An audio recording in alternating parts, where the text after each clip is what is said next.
we're interested here in exploring some particular themes, which now seem probably fairly familiar to you, the connection between industrialization and the literary romantic movement, or art in general. I mean, you were even seeing some of that just in the way maybe some of the graves look to you, like how industrialization shaped the way a gravestone would look.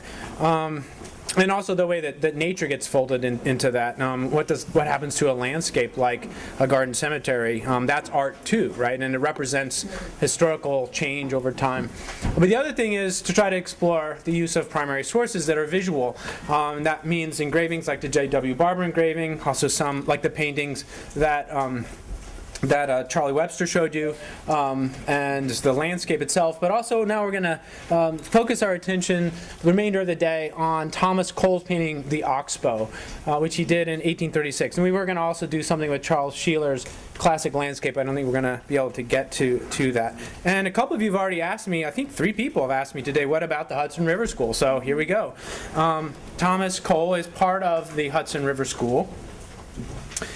He and many other people are becoming very interested in painting landscapes. And if you go down to the Massachusetts, Museum of Fine Arts, or you go to a lot of other museums, you'll see that paintings from the 16th century, 17th century, 18th century, not all of them exclusively, but many of them are portraits, right, of very famous people, generals, kings, that sort of thing.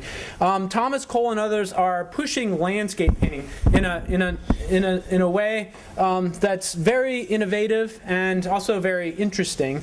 And this has something to do, too, with the changes that are happening in terms of public culture. I think maybe somebody has already talked to you a little bit about how mill girls themselves were inclined to come and live in a place like Lowell, in part because that meant that they could go hear lectures, right? They could be part of a public lecture circuit. Ralph Waldo Emerson, Henry David Thoreau, other people coming through town, and they go buy tickets and they can hear intellectuals tell them things about interesting ideas. Also, art itself in the United States is becoming sort of a public event, and so people could go and see landscape paintings, and these paintings are meant to tell a story. And you'll see with the Oxbow and some of the others in the Hudson River School, they are storytelling devices, right?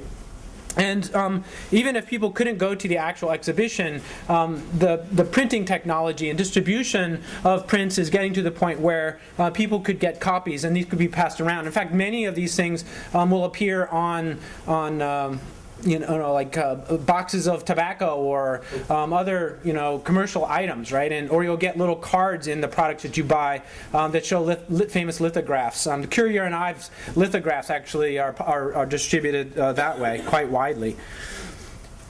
So what's interesting about the Hudson River School, people like Thomas Cole, is that they are painting what they would call the wild or wilderness, although, as I hope we'll get to, we have to think about that as a socially constructed, historically constructed, contextualized term.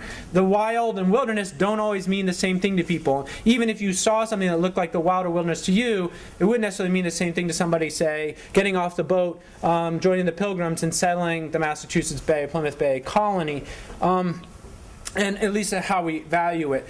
What they're doing is much like Henry David Thoreau and Ralph Waldo Emerson and others, saying the wild and wilderness are good things. So not only are they rejecting John Locke's empiricism and arguing that, in fact, you do have a soul, you do have this quality inside you that can give you a connection to God, an intuitive sense. But there's also a reason to appreciate wild and wilderness, because that's where you find God. That's where you most likely find God. And that is not what people up to this point in time would have often argued. The interesting thing is that they're also very much American. And so when they're talking about wild and they're talking about wilderness and they're talking about God being there, they're also doing it as part of trying to establish an American culture. And for many of them, this is a story of the course of empire. After the revolution, of course, the British are thrown out, but the British try to come back, right? And they almost make it. And then the Americans win. Now the Americans have to establish themselves as equals to European powers. They don't have a long history of kings and queens. They don't have castles all around. And those are the things that are supposedly the markers of long established civilized nation states. But they don't have those. So what do they have? Well, they have a lot of wilderness and they have a lot of wild. And this becomes the thing that they say, in fact, not only makes them equals, but superior to the European nation states. And so portraying that will be part of sort of making this idea of American exceptionalism, that they are in fact the equals to, or in fact beyond these other countries. But it's also wrapped up with actually destroying that wilderness, destroying that wild too, right? Because Manifest Destiny is about white people moving out west, killing Indians or putting them on reservations and chopping down forests and doing all manner of things to create settled life. Any questions about how we're getting into this, sort of just the background? I know I'm going pretty fast, but I'm trying to compact as much. Lowell's Course of Empire series, is the idea then to kind of show these extravagant built environments with castles and towers and things like that, and that leads to a kind of a corruption of the soul, so that's why when we get to the end it's of ruin and nature's going to take over again, but we're going to avoid all that? It's almost like we planted this question, Sheila. That's a great question. I didn't really. We did not talk about this beforehand. Cole is actually very reluctant about the empire building that's going on, and as you'll see in the painting we talked about it, we want to ask ourselves, how does he portray settlements? How does he portray the wilderness?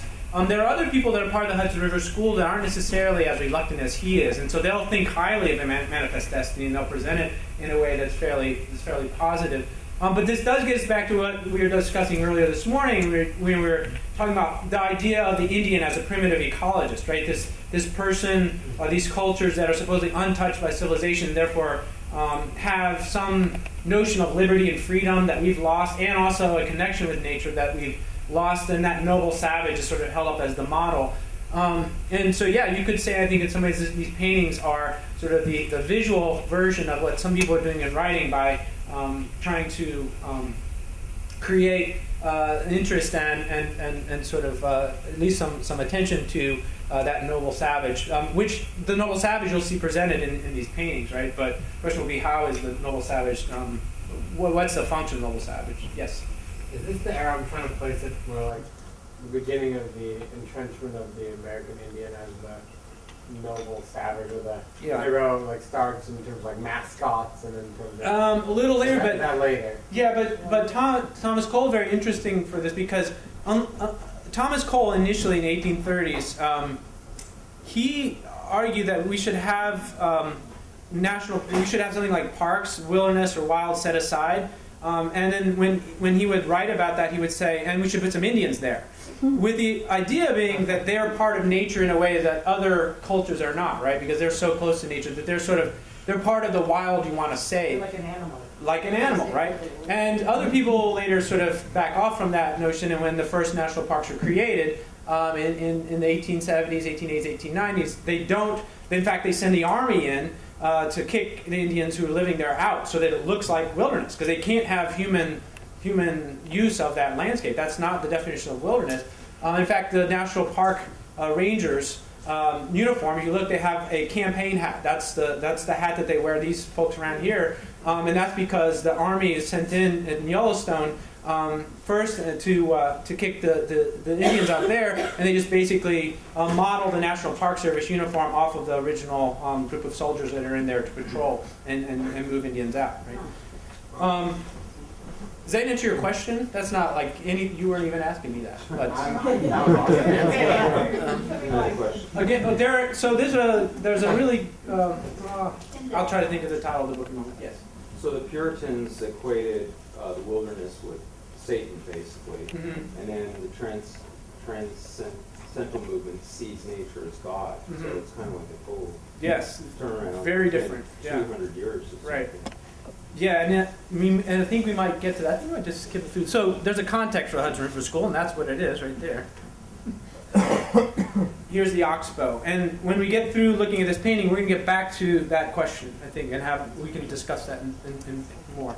So here's the oxbow. Now, anybody here from Northampton, Massachusetts? Have you actually seen the oxbow? This is the Connecticut River. It's in the middle of the state.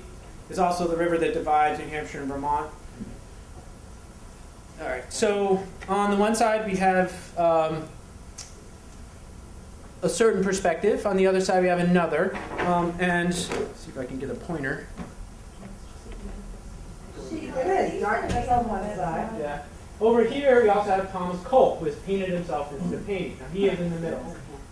What is going on in terms of the subject matter and in terms of composition? Let's talk about this painting in those ways. How has he composed his painting? How has he used his canvas? And what has he decided to paint? And how is he painting? Is that a feather going It's on? his little umbrella that he used. Oh, I thought it was a bloody arrow. Yeah. Although some people say that actually has a symbolic meaning. There are people who say everything in this painting has a symbolic meaning. I was very tempted to put Homer S. Simpson or somebody down at the bottom. Waldo. Yeah. So the first third, the bottom third is near, and the second, the darkness. This here. Yes. Okay, so this is the foreground. Okay. And then over here is light. Civilization. And remember how this is 1836. Bucolic. J.W. Barber is about the same time. They're playing around foreground, and what's behind? What's the relationship between the foreground here and this? Order. I think that used to be that Okay. until it started to be farmed. I like order versus disorder. Okay. Order over here, disorder. That's very good. Yeah. But these also don't touch, right? I mean, they do actually in two-dimensional space, but three-dimensional space, these things do not touch each other, right? They are very separate. They are not part of the, in a way, they're almost not part of the same landscape, right? Order, disorder, that's good. Dark, light. The river's like a question mark. The river's like a question mark. Whoa! I actually looked this up on Google Earth, and I can't figure out how, I think he might have played around with this, because if someone else can do this, like you've got an iPad or something out there, like look at it, I couldn't figure out where he's sitting or standing for it to look like a question mark, so I'm And if you go there and you climb that hill, you don't see can't make it, so he may be This is a making it, marina and everything else now. So they Right. haven't diverted it? Well, it could be, but the oxbow is still there. Is it Mount Holyoke? Yes. Yeah, he's on Mount Holyoke. Let's look a little bit closer. So this is the side of order. And what makes it orderly? What are the features of order here?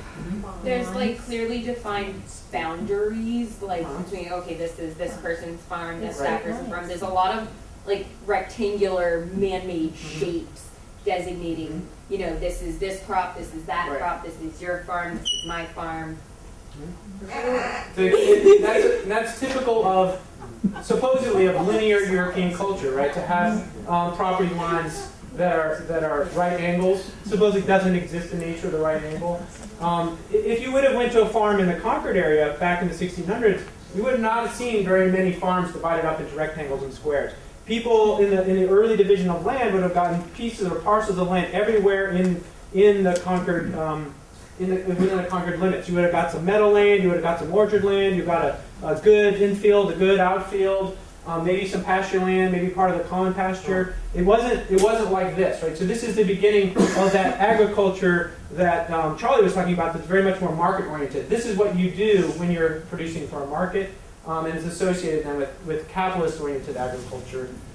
What else has happened here on the landscape that Charlie also talked about? No trees, No right? trees, no wild, everything's there for a reason. Right, and maybe even these trees are there for a reason, They are to get for shade, shade, right? shade. Yeah. Farm animals. So then, and people have used some wood for fuel. So let's look at that side. What are the features of disorder? Dead trees, broken limbs. It's dark and there aren't like the geometric shapes that there were because it's wild and not, like you said, right angles are really in nature. This is actually a key element of most Hudson River School paintings, the blasted tree, right? So here's the thunderstorm, and how many years has this been getting affected by harsh weather? The power of nature, right, which is also the power of God. No orderliness to it. It is what it is, right? It does what it wants to do. unrestrained by the human hand.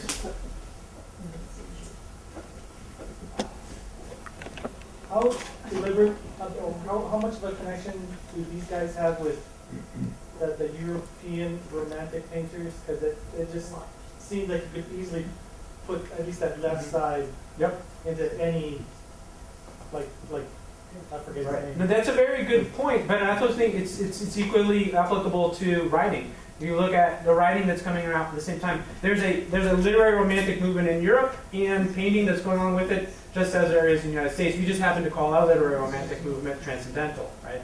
And then the Hudson River School is sort of a American grounded, anchored artistic movement with visual art, but it is very similar to what is going on in Europe. So that's a good connection to make, especially if you're doing world history.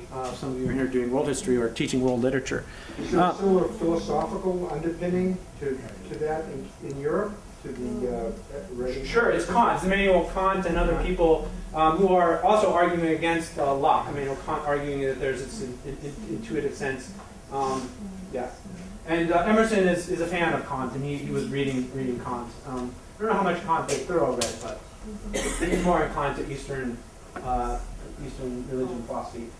Here is something very, very obvious, although it took a long time, apparently, for people to recognize it. Thomas Cole is trying to do. He put some Hebrew letters here on the mountain in the distance. You know what that means? Anybody here know Hebrew? It means the Almighty. Right? So he's very clearly trying to say something.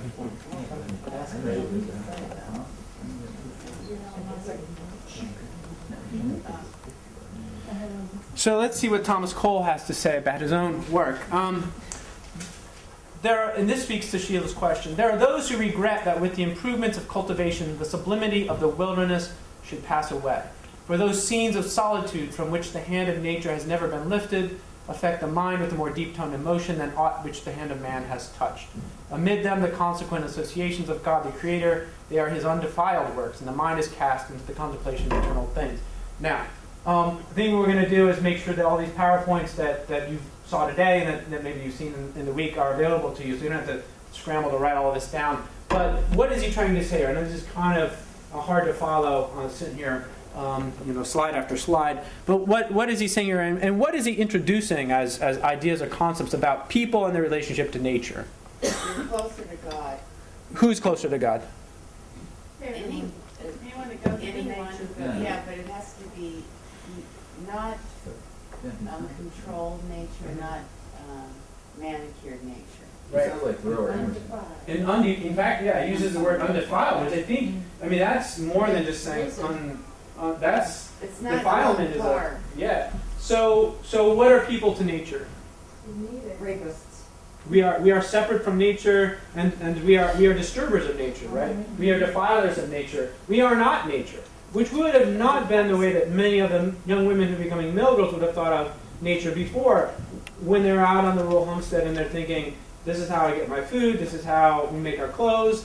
In fact, we make a house out of the wood that we get from logging. We catch fish in the stream. Maybe we go out and collect herbs that become medicine to help heal our bodies.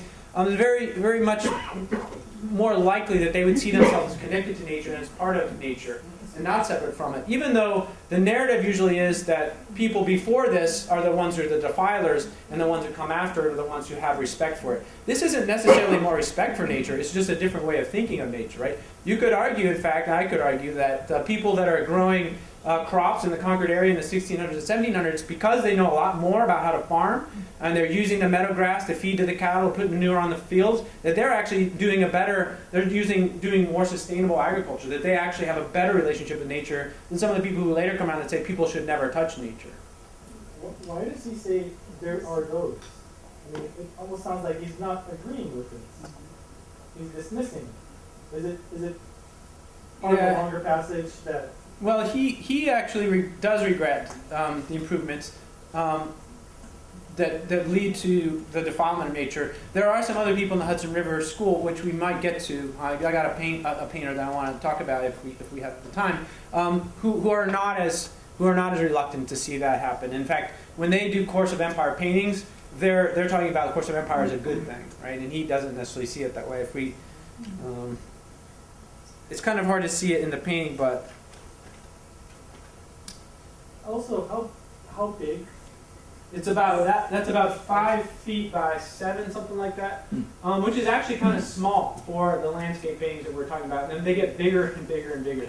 And a lot of it might just have had to do with, can you paint this on a canvas? Can you find a canvas and a structure, and then can you move it? They get really large. So what's the connection between these people, the Hudson River School and the Transcendentalists? I don't think Henry David Thoreau ever met Thomas Cole. Anybody know? Have you heard anybody I talk haven't about heard that. Or Emerson, for that matter? Emerson, I'm not sure. Yeah, but they might, I would expect that they probably were reading Emerson, and that Thoreau might have been hearing about the Hudson River School. He might have even seen some of the paintings. Later on, he developed a lecture that he called The While in 1851. He would tour around some parts of New England, give it, and then he turned it into a written essay, which was published. And there are things about it that seem to me that connect up with the Hudson River School approach. When I go out of the house for a walk, uncertain as yet whether I will bend my steps and submit myself to my instinct to decide for me, I find that I finally and inevitably end up over by that shrub oak, right? That's where he goes. That he finds himself inevitably cellar southwest, toward some particular wood or meadow or deserted pasture or hill in that direction. The future lies that way to me, and the earth seems more unexhausted and richer on that side. This is a famous line here. Eastward I go only by force, but westward I go free. So there's that concept of freedom coming back. This is him, as a transcendentalist, talking about the importance of freedom, linking it to nature, what's happening in nature, linking it to American history as it's taking place before him. Thither no business leads me. It is hard for me to believe that I shall find fair landscapes or sufficient wildness and freedom behind the eastern horizon. And keep in mind, wildness is not the same as wilderness. There's another famous quote, which is not part of this excerpt, but where he says, in wildness is the preservation of the world, which is often misquoted by people who say in wilderness is the preservation of the world. And what he's talking about is something a little different, and he's connecting it to freedom. So you could be wild in the city. Kerouac can be wild. Kerouac can find his wildness and be free and not necessarily be out in Yosemite. Although Thoreau does have a respect for wilderness, those things are not necessarily the same in his mind, and he makes an actual effort to distinguish between the two. I am not excited by the prospect of walk thither, but I believe that the forest which I see in the western horizon stretches uninterruptedly towards the setting sun, and that there are no towns nor cities in it of enough consequence to disturb me. Let me live where I will. On this side is the city, on that the wilderness, and ever I am leaving the city more and more and withdrawing into the wilderness. Yes or no? Is that true for Henry David Thoreau? What about what you saw today and heard today? Going back to He's close to a town. Close to town?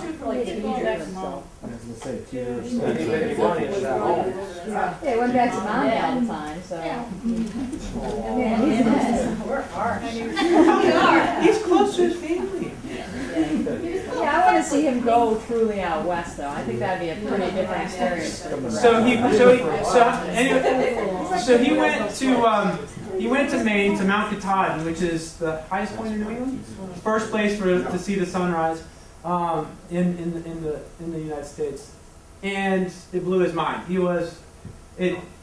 freaked out. He wrote an essay, said, "I will never do that again." Came back home to Concord, probably went to see his mommy, and that was as close to wilderness as he would get, and that's not even wilderness, because people were already, he's got people leading him up on the trail, there are Native American paths everywhere. He's maybe not as much a big fan of wilderness as we might think. Emerson later was invited by John Muir. I know somebody was asking about John Muir today to Henry, played by Richard Smith. Muir said, "Come on out to Yosemite with me, I'll show you around," and was like, "Yeah, that's all right, I don't need to go." But they are, there's a reason why they're talking about this stuff.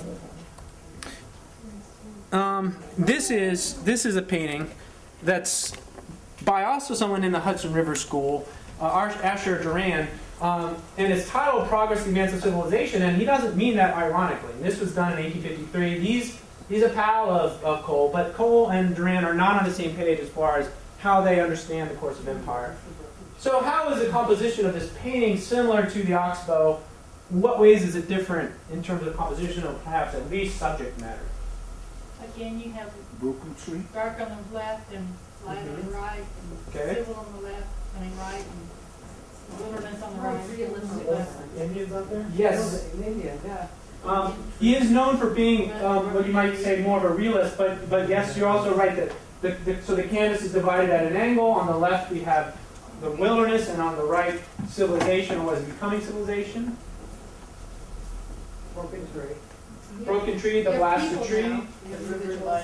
Yeah, we have people over here and over there. I don't know if you can see them. I should have a close up. Native American. Native Americans are on what side?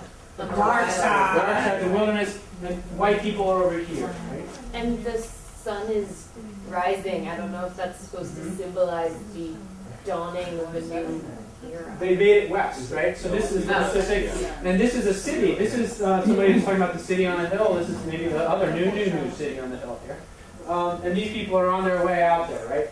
This is not in any way meant to suggest that that's not a good story, right? That this is progress, right? To Can I try overcome something? this here. I don't know if it'll work, y'all, so if it doesn't, I'm embarrassed, but like, y'all ever use paper? Yes. Like the Indians, if you wanna see them, you put this here. It's like when you put lemon juice on the. Or like the wagon. Can you see it there? Okay. We gotta stay. Where are you going? Actually, let me see if we got a close up. Yeah, we do.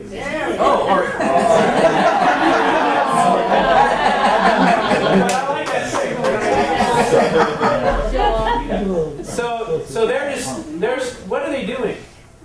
See what's going on. Passive or active? There's nothing they can do but retreat and look on as observers, supposedly. Of course they resist and then fight back, but that is not how they're portrayed. The dark side of that. Yes. And these people are like, yeah, we don't even see the Indians. They're just moving on the road over to civilization. And the other thing that I think is interesting here, I'm not sure exactly what it means. Maybe you have an idea. Basically the same color palette, right, as the oxbow.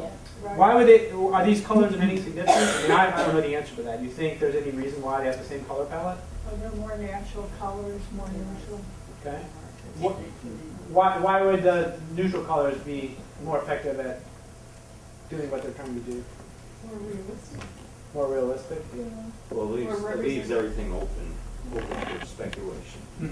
I feel like they do the same thing. Like What's out there? Oh, they're not trying to draw your attention to one certain place. Yeah, By okay. keeping the same palette, you can scan the whole thing. Uh, Like you get a splash of red, you'd be drawn to it. yeah. Okay, that's good. I like Did that. you say you felt that this was a sunset in the background? I think so, yeah. And do you think this is a lake? No, I think they're moving, they're going to the Pacific. I think they're getting Oh, this close. is the Pacific I think that's what they're supposed to, yeah, this is supposed to be. No, but the idea. See, it looks to me like this is an estuary or an arm of the ocean, with a brook running into it, and it's the sunrise. And you're looking east out. Oh, no, that's a roof, that's a. Yeah, that's what I thought.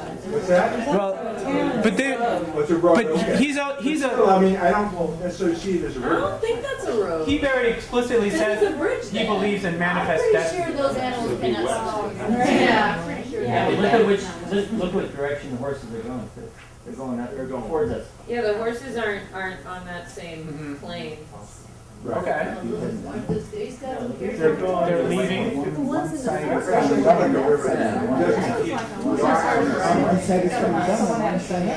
The white horse. Yeah, each other. There's gonna be a real, you got the guys come this way, guys come that way, they're gonna crash right there. Let's see if I can do this. That does make it interesting.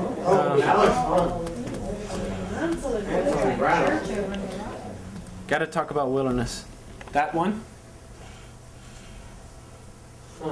So they could be bringing Hey, civilization. but there's other people in the corner. They're going the right way. Coming down right here to the broken tree. This is very important whether they're going in the right direction. Like, America could not There are happen. more people, there They're are more coming people heading ashore west from that the- are trying to come Yeah. east. Maybe- They're coming ashore. They're first settlers coming in on the They're Atlantic bringing- coast at sunrise. Left, oh. And then moving into with the Indians. All right, so let's talk quickly about this concept of wilderness. Until the people that we're talking about today start reinterpreting wilderness and what wilderness is, people's understanding of wilderness was formed in European tradition, really by two things. One, translations of the Bible that started in the 14th century as the Bible is spread around, and then with the Protestants especially, reading the Bible themselves.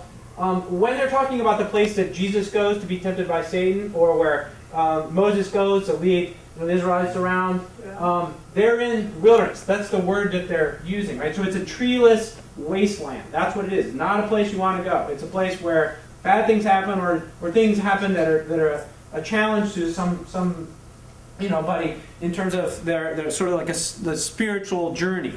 So something like Judea, Mount Scorpus. That's what the image that people had in their mind of wilderness. The other is tradition of European folk tales, which actually do equate a forested area of the woods with wilderness, but not as a place where you want to go. They are places where Hansel and Gretel end up.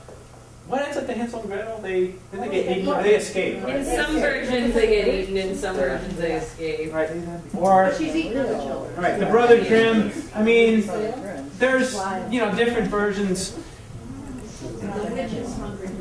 And as I said, William Bradford, when he comes, later he writes a history of the Plymouth settlement, and he says, when we first come, we come to a hideous and desolate wilderness.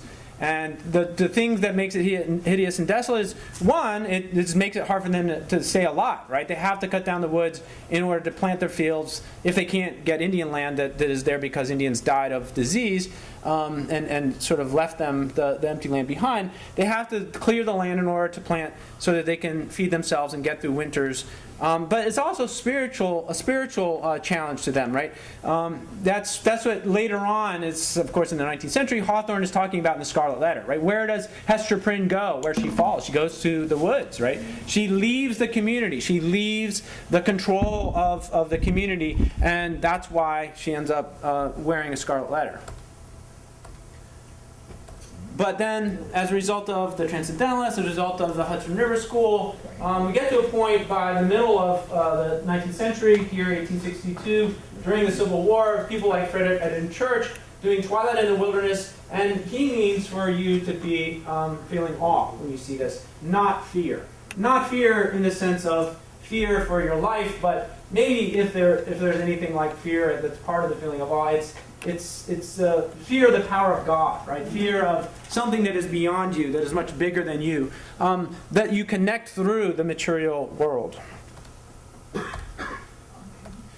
And so that gets us to, do you want to go back? I think this is where we're going to end up stopping. The Lowell Mill Girls, again, even before Frederick Edwin Church was painting that, of course, the Transcendentalists were writing, Lowell Mill Girls were writing, and they do things like this because they feel separated from nature, because now nature is this thing that represents the sublime, that represents God. They can leave their workplace, they can walk around for a period of time, and they can have this experience. This is VCN, a woman who's writing under that pseudonym, describing a morning walk in the Lowell Offering. And the Lowell Offering is available in various ways. You can have access to this literary journal. I had wandered forth there, yet the sun had commenced his course in the heavens and directed my steps to the banks of the Merrimack that so carelessly was rolling its tranquil waters to mingle with the great deep, and resumed my walk to gaze upon the glories and beauties of the waters, the woods, the fields, and the sweet blue heavens that with tinsel clouds and gorgeous drapery enclosed the scene. And while holding all that was around me and calling before the mind, as far as memory and imagination would enable me, the events of the past and future, I was led to think upon the Creator of them all. Then what happens? I sat musing thus till roused by the pealing tones of the bell, which told me that I was wanted, when I arose and walked into the city where, as usual, all was noise and bustle, but my mind had enjoyed a calmness and serenity not easily effaced, and I felt that I was much profited by the morning walk. So there we have what has happened to Lowell Mill Girls as a result of migrating to somewhere like Lowell. Anybody have any final thoughts or questions? Okay, so we're going to, yes. Okay, so it takes me a while to process, but I think in the last painting, no, the two paintings, what was it, the progress? So the Native Americans are watching these people arrive. They're not watching them leave and go past them, right? Okay. They're just watching them arrive. So I think that is the east. Okay. Sunrise. Sunrise, which is more symbolic of progress. Okay. But that's my shots. Okay. Anyway, And I think that's the coast. sorry to distract from Mill Girls. It is a coast of one kind or another, yes. Sorry to bring It's this probably the East Coast to now. bring this back to Mill Girls. I'm sorry, to bring this back to Mill Girls. The thing that I was struck by in the reading was on Sunday, the girls would go out and pick flowers, knowing full well that they had to go to work Right. the next day, and that their So they feet were put them sore, in the but sill, right? it was that important to them. Right. And they were hiding poetry underneath their seats and all kind of putting poetry on the wall. Question there and there. I was looking I at the think- date, I'm sorry. Yes, go ahead. Or 1853, so it has to be on the west coast, it can't be on the east coast, it was already, all that would have been totally settled and done away with by But it's 1853. not a photograph. That's just the So- date that he painted it, not the date Yeah. that this is depicted. Oh, no, that's why I'm on the west coast. yes. The first painting, the Oxbow by Thomas Cole, is part of the Picturing America grant, and I don't know if people know about that, but your librarian very likely has this set of pictures, and they're lovely big displays, laminated beautifully, 2 on each side, about 40 images that were, it was a free grant about 7 years ago, and if you ask your media specialists, they might have this somewhere smoldering away. Ours went to our art teacher. Yes, let's ask for Picturing America, and it's a fabulous resource. Yes, that's deliberately what we, there's another Sheeler painting that, this is not in Picturing America, but American landscape is, and that, and the Oxbow, and images of baskets, and all kinds of things are these two-sided big prints, but it's also on the NEH website, that Picturing America material, so you can get it there as well. With discussion questions and observations like you've been making, it's really great resource. Well, so what we would suggest to you, I'm going to let you go because we'll probably wrap this up, but we suggest that you pair these. So this is Charles Sheeler, classic landscape, painted in 1931. The River Rouge plant was finished by Ford Motor Company in 1928, I think. And they hired Charles Sheeler to take pictures and to paint pictures. And how does this resemble, or how is this different from something like the Oxbow or other people that are part of the Hudson River Valley? I mean, you can even see it right now, right away, right, in terms of composition. One's going one way, one's going the other. I mean, that's interesting. I don't know what it means, but there are a lot of things going on here that distinguish it from the other paintings. And so you got students talking about this stuff. You're sort of grounding them in transcendentalism and maybe Hudson River School history, showing them the Oxbow, maybe showing them some other bits, and then talking a little bit later about industrialization, what has happened to the landscape, what has happened to workers, and then giving them this painting, having them do some interpretation, and even bringing them back to the Oxbow. That's the idea, is to use these visual images for this kind of discussion. So. They were sold 2 years ago, for $180. Yes. They were free 7 years. Wow. No, I meant the painting from one museum was sold to another. Oh. Okay, so like I said, we'll put these PowerPoints up for you or make them available to you. Have a good Friday. Have a good trip back.